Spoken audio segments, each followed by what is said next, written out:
ರಾಜ್ಯ ಕಾಂಗ್ರೆಸ್ನಲ್ಲಿ ಅಧಿಕಾರ ಹಂಚಿಕೆಯ ವಿಚಾರ ಜೋರು ಚರ್ಚೆ ಆಗ್ತಾ ಇರುವ ಬೆನ್ನಲ್ಲೇ ದಳಪತಿಗಳಿಗೆ ಶಾಕ್ ಕೊಡಲಿಕ್ಕೆ ಮುಂದಾದ್ರ ಡಿಕೆ ಶಿವಕುಮಾರ್ ಅನ್ನುವಂತಹ ಪ್ರಶ್ನೆ.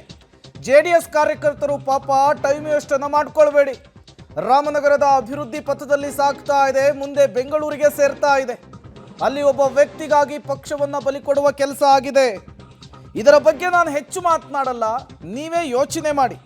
ಜೆಡಿಎಸ್ ಕಾರ್ಯಕರ್ತರಿಗೆ ಡಿಕೆ ಶಿವಕುಮಾರ್ ಬಹಿರಂಗ ವೇದಿಕೆಯಲ್ಲಿ ಬಹಿರಂಗ ಆಹ್ವಾನವನ್ನು ಕೊಟ್ಟಿದ್ದಾರೆ. ಈ ಆಹ್ವಾನ ಈಗ ನಾನಾ ರೀತಿಯ ಚರ್ಚೆಗೆ ಗ್ರಾಸವಾಗ್ತಾ ಇದೆ. ಅವ್ರಿಗೆ ಹೇಳಬೇಕು, ಇನ್ಯಾಕೆ ಅವರನ್ನು ಇಲ್ಲಿ ಟೈಮ್ ವೇಸ್ಟ್ ಮಾಡೋದು ಬೇಡ.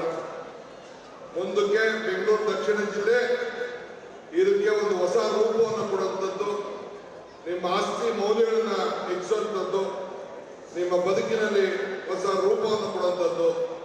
ಆ ಕೆಲಸಕ್ಕೆ ನಾವೆಲ್ಲ ಸೇರಿ ಒಗ್ಗಟ್ಟಿನಿಂದ ಕೆಲಸ ಮಾಡೋಣ ಅಂತ ಹೇಳಿ ಅನೇಕರಿಗೆ ನೀವು ತಿಳುವಳಿಕೆ ಕೊಡುವಂಥ ಕೆಲಸ ಕೂಡ ತಾವು ಮಾಡಬೇಕು. ಒಬ್ಬ ವ್ಯಕ್ತಿಗೋಸ್ಕರ ಇಡೀ ಪಕ್ಷವನ್ನೇ ಬಲಿಕೊಟ್ಟಂತ ಚರಿತ್ರೆ ನಾನೀಗ ಚರ್ಚೆ ಮಾಡಬೇಕಾದಂಥ ಅವಶ್ಯಕತೆ ಇಲ್ಲ.